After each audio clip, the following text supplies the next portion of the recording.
We go now to the president of Jefferson Parish in the greater New Orleans area, Cynthia Sheng. Good morning to you, Cynthia.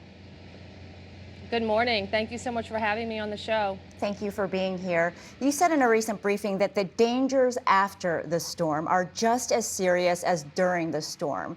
What are the most imminent dangers you're worried about right now, and how are you coping with them? Well, I mean, that's definitely the case. If you look at the storms that we've had in Louisiana in the past year, I think we've lost more lives post-storm.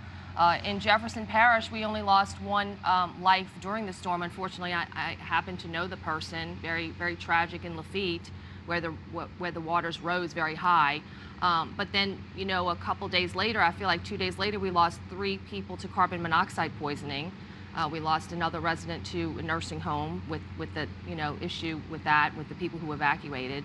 And then we also had, which is not directly storm related, but we had a fatal shooting at a gas station because we're living in a community that is just completely broken down, and people are, stressed, and it's just a very fractured community right now. So that's absolutely the case. We've lost more people post-storm than we did during the storm. And we're day by day trying to put our community back together. You know, the fuel situation just hit us as a double whammy, and the fact that 8 refineries got hit. So the fuel at the source of it got hit. If this storm would have been anywhere else, and the roads were passable, we would have been shipping our gas to them. But the fact that our 8 refineries got hit right where the storm hit land was just a double whammy for us in terms of trying to rebuild and trying to make sure our first responders have fuel, our critical needs have fuel. So that was very unfortunate for us with this storm. Well, I know the Biden administration has tapped into its emergency fuel reserve to try to help you guys out, but it sounds like that's not enough. Did you ask President Biden for more when you met with him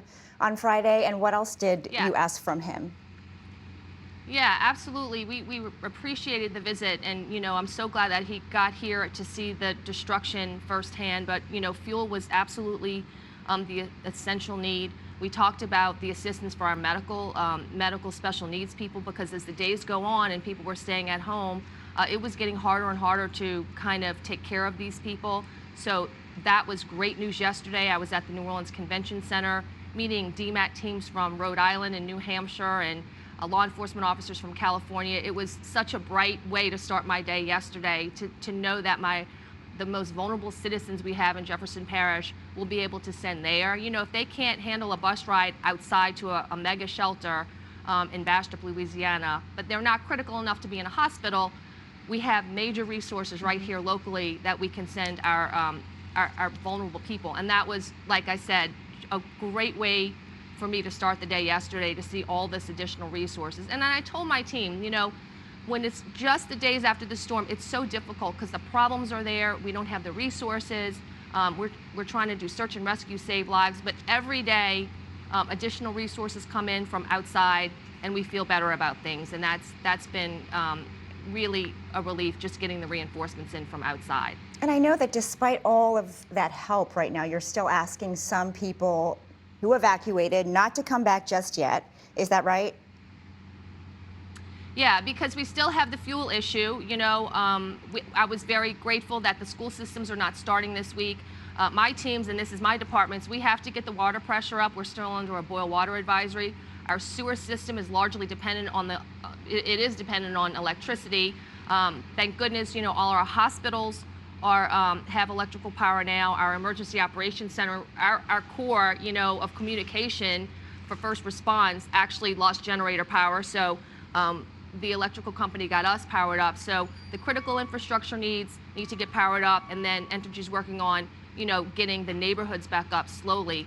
But if you don't have fuel, you don't have electricity, water pressure is low, the sewer system is fragile, having the masses come back it's a community not ready for it. But I think as electricity comes on every day, I think this gas situation hopefully will get better. We will bring people back. All my job is to tell people this is the situation, this is the real life situation. It's up to them to make the personal decisions as to whether they want to return, if they think life's too difficult.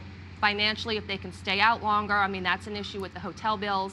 So we're just trying to get people accurate information for them to make their own decisions. But I really feel good about it. Every day we're going to get better and better on all of our systems across the board. Well, Cynthia, we are thinking of you as you do that, and I'm so sorry about your personal loss. Thank you for joining us this morning. Thank you.